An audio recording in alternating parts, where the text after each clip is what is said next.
이사야 7장에서 하나님은 남유다 왕 아하스에게 아람 왕과 북이스라엘 왕을 무너뜨린다는 것을 알리기 위해서 임마누엘이라는 징표를 주셨죠. 오늘 읽었던 이사야 8장에서도 또 하나의 징표를 주시는데 마알살랄 하스바스라는 글을 모든 사람이 볼 수 있도록 큰 서판에 쓰게 해요. 마알살랄 하스바스라는 이 단어는 노략이 빨리 온다, 약탈이 속히 온다, 이런 의미를 가지고 있어요. 무엇을 의미하는 걸까요? 남유다를 침략해오는 아람과 북이스라엘이 약탈을 당할 날이 속히 올 것이다. 우리를 침략해오는 그들의 패망이 곧 다가올 것이라는 하나님의 약속의 말씀이에요. 이 약속을 더욱 분명하게 하기 위해서 하나님이 하신 일이 뭡니까? 이사야가 둘째 아들을 낳게 되었는데 그 이름을 마알살랄 하스바스 이런 의미로 짓게 해요. 이 아들을 볼 때마다 뭘 생각할까요? 하나님의 약속은 반드시 이루어진다. 하나님이 주신 약속이잖아요.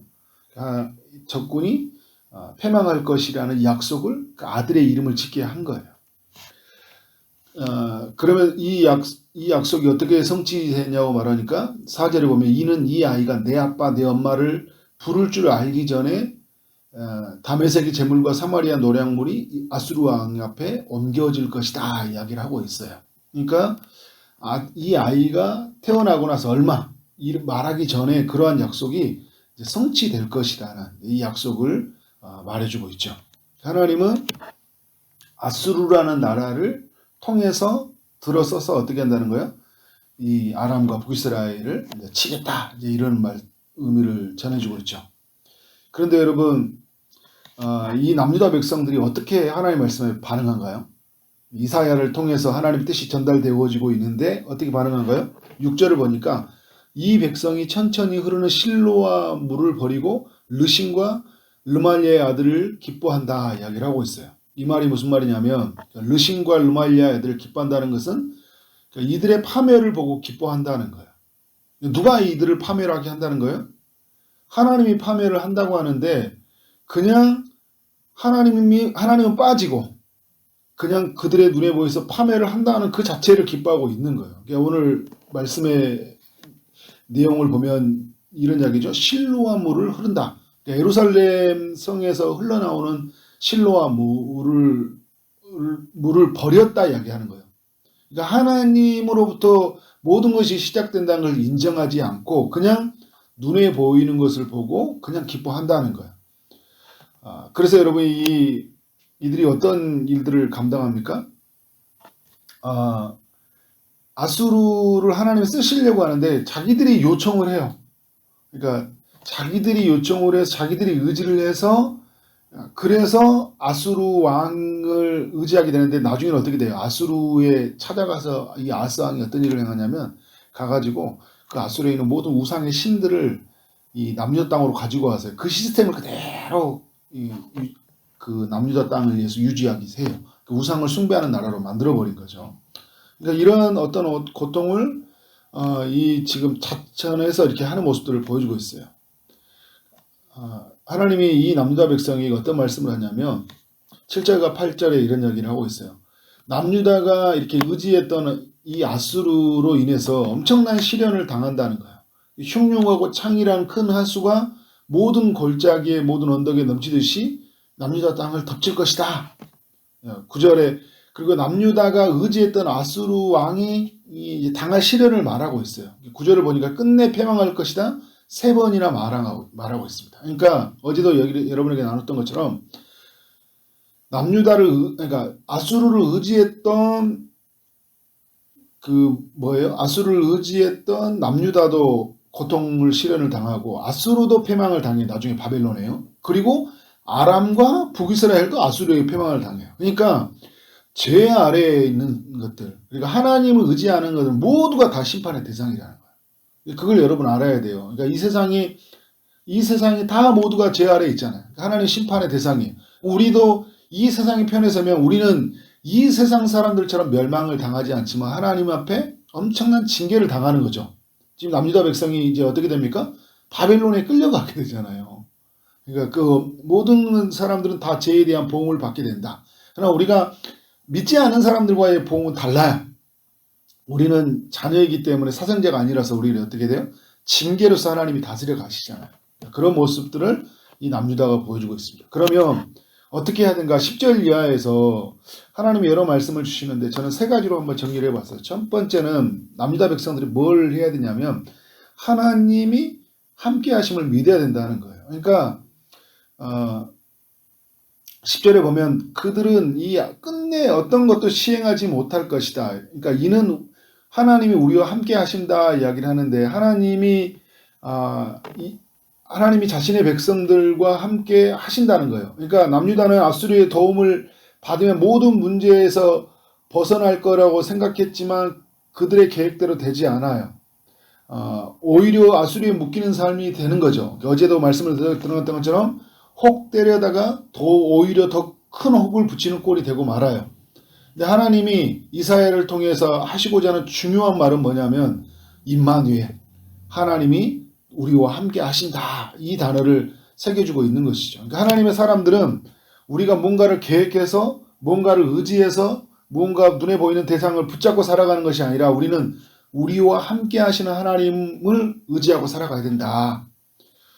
저는 설립 예배 때 김가희 목사님이 해주셨던 말씀이 늘 이렇게 계속 기억이 남아요. 예수님처럼 살아가는 것이 아니라 우리는 예수님과 함께 살아가야 된다. 굉장히 중요한 말이에요. 예수님이 우리와 함께 살도록 오셨잖아요. 임마누엘, 우리 안에 거하셨어요. 영원히 떠나지 아니한다. 그러니까 우리는 이 사실을 계속 붙잡아야 돼요. 세상에 눈에 보이는 것을 계속 쫓아가서 그것에 우리의 안전이 있는 게 아니에요. 그런 계획을 세운다고 해서 그 계획이 영원하지 않는다는 거예요. 주님이 우리와 함께 하신다는 것이 굉장히 중요하다는 것을 말해주고 있어요. 두 번째는 뭐냐면 오직 하나님만을 두려워할 자로 여기고 산다는 거예요. 12절부터 13절 계속 이야기하고 있어요.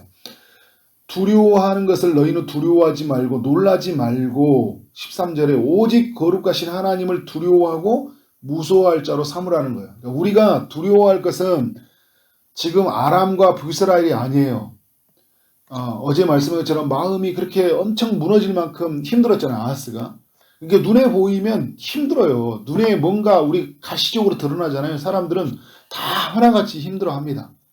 그러나 우리가 두려워할 건 뭐냐면 오직 그 거룩하신 하나님, 이사야가 그 6장에 하나님을 만났을 때 거룩하신 하나님을 보면서 그 영광 중에 보면서 하나님을 두려워하는 마음으로 썼잖아요. 이 두려움은 어떤 마음이에요? 막연한 두려움이 아니라 하나님 경외함 속에 오는 두려움이잖아요. 그러니까 우리는 하나님을 두려워하는 걸 삼아야 되는 거예요. 그리고 정말 무서워할 자는 하나님이다. 이런 마음으로 이 세상을 두고 살면 이 세상에서 정말 크다고 하는 사람들, 강하다고 하는 사람들이 무서움의 대상이 아닌 거죠. 눈에 볼 때는 잠깐 두려움에 빠질 수는 있어요. 그러나 더 큰 두려운 자가 있다. 더 강한 자가 있다. 우리는 늘 이 마음으로 살아가야 돼요. 그래서 여러분 이사야에서 말씀해 보면요. 두려워하지 말라는 말씀이 굉장히 많아요. 두려워하지 말라. 내가 너와 함께 하리라. 그 유명한 말씀도 이사야에서 나오는 거죠. 그러니까 정말 우리는 누구를 두려워하고 살아가야 돼요? 하나님만을 두려워해야 된다. 세 번째 알려주고자 하는 교훈은 뭐냐면 하나님을 기다리고 그를 바라보라는 거예요.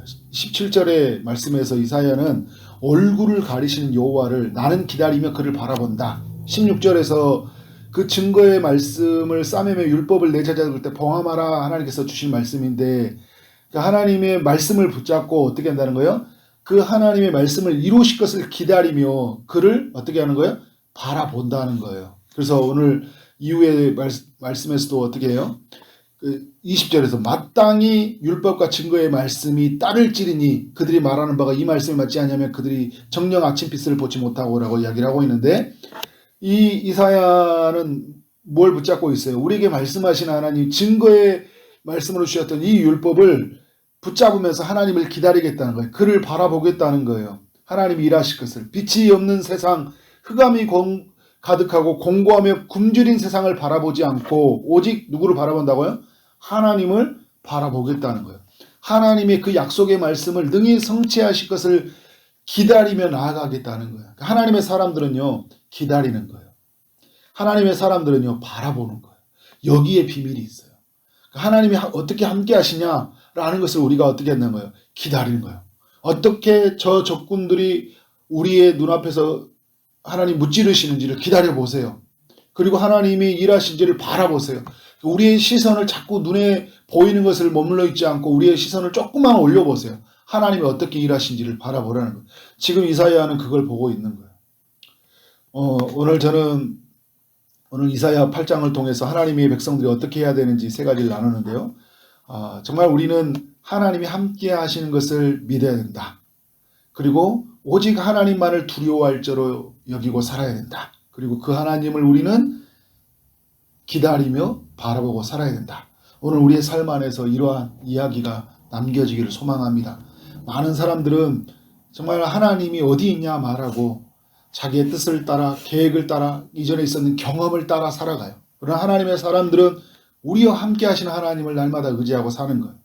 하나님이 가장 두려워할 자로 여기면서 어떤 사람들의 말에도 눈에 앞에 어떤 일이 보일지라도 그것 앞에 낙심하지 말고 하나님을 기다리며 정말 주의 말씀을 붙잡으면서 그가 이루실 것을 기다리며 나아가고 정말 매 순간마다 하나님만을 바라보는 여러분 되어지기를 주님 이름으로 축원합니다. 아멘. 기도하도록 하겠습니다. 하나님 아버지, 오늘 이사야 8장을 통하여서 우리 모두에게 교훈해 주셔서 감사합니다. 하나님, 우리가 의지해야 될 것은 오직 하나님이심을 믿습니다. 우리가 바라봐야 할 대상은 오직 하나님이시고 우리가 두려워할 자는 오직 하나님이라는 것을 오늘 말씀을 통해 깨닫게 하시니 감사합니다. 하나님, 우리와 함께 하시는데 영원히 함께 하신다는 사실을 믿음으로 인정하게 하시고 매 순간마다 그 하나님을 노래하게 하시고 그 하나님을 구하게 하며 나아가는 우리의 삶이 되도록 인도하여 주옵소서. 영원히 우리 가운데 임마누엘 하시는 예수 그리스도 성령 안에서 날마다 우리와 교통하시며 우리의 필요한 모든 것을 공급해 주시는 그 임마누엘 되신 예수 그리스도를 오늘도 의지하며 그 주님을 구하며 나아가는 하루의 삶이 되게 하여 주옵소서. 육체 아픔 중에 있는 성도님들에게 주님이 찾아가셔서 주님의 치료의 강선을 비춰주시고 고쳐주실 줄 믿습니다. 사람은 알 수 없지만 우리 하나님이 하실 줄 믿습니다. 모든 암세포로부터 제거되게 하여 주시고 모든 혈관과 관절과 아픔 고통 속에 있는 이들이 주님의 그 피 묻은 손이 안수하심으로 말미암아 깨끗하게 나오는 역사 있게 하셔서 많은 사람들에게 하나님의 살아계심을 알리는 간증의 통로로 사용하여 주옵소서. 취업을 준비하는 이들, 결혼을 준비하고 임신을 준비하는 모든 이들에게 하나님의 은혜를 부어 주옵소서. 오늘 하루 만나는 모든 사람들에게 주의 사랑이 흘러가길 원합니다. 주어진 일을 최선을 다해 일하게 하심을 알려마 우리 하나님께 영광이 우리 모두에게는 큰 기쁨이 되는 하루 되게 하여 주옵소서. 예수 그리스도 이름으로 기도를 쌓옵나이다. 아멘.